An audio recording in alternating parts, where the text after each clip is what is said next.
Hello, my name's Julie Williams. I'm a registered migration agent with Migration Downunder. There was a lot of positive messaging yesterday, the 27th of April, when our Minister O'Neill addressed the National Press Club on the future of the skilled migration program here in Australia. Whilst I'm excited, I'm also cautiously optimistic as to what lies ahead. So the finer details are going to be known over the next weeks and months as the legislative changes are phased in. What does it mean to you as perhaps an individual or even an employer or someone that is looking to apply for a visa to come to Australia? Well, there is going to be a lot more integrity to build the trust into the public, not just the Australian public, but overseas public as to what it looks like to be a skilled migrant here in Australia. Also inclusivity, making sure that you as a skilled migrant are actually entering the level of qualifications rather than working below your skill level. And also bringing in a lot more stability and clarity as far as permanent status here in Australia, because often that is the end goal, and it has been a little unclear for many as to how they can remain in Australia on a permanent basis.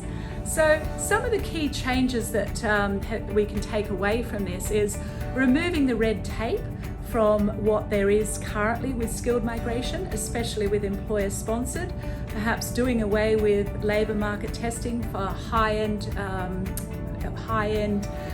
earners, and as well as looking at more clarity in regards to being able to go from temporary to permanent residency.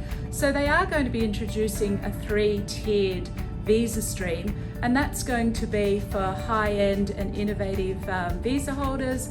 It's going to be then the mainstream, anyone earning above the minimum income threshold, and then looking at essential workers.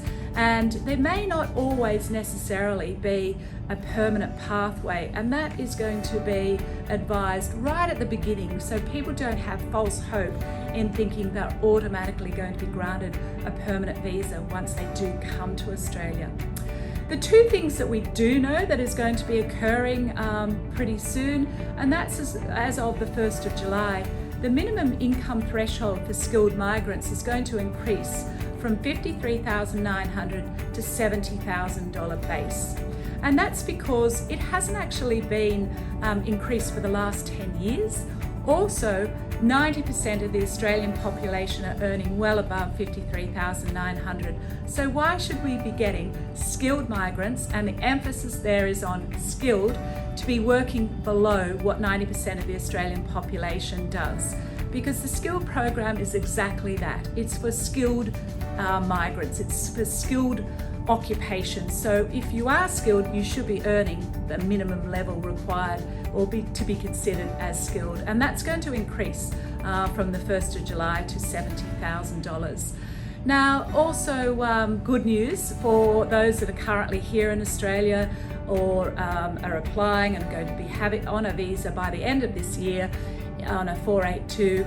A lot of you are in an occupation that's currently on this short-term list, and the short-term list doesn't give you opportunities to transition to permanent pathways. And as of the end of the year, or by the end of the year, all 482 visa holders will have a pathway to permanent residency, which is great news. It's great news for if you are the individual and the visa applicant, and it's also great news for Australia being able to keep a hold of their skilled workers, because as we're aware, there is a real shortage of labour here in Australia. And so the idea of the Australian government to have this major overhaul is to make sure that it's going to be fit for purpose and Australia be able to prosper and be more competitive when it comes to attracting the right talent here in Australia. But look, if you want to know more and you want to understand how the changes are going to impact you as an individual or perhaps you as an employer, don't hesitate in getting in touch.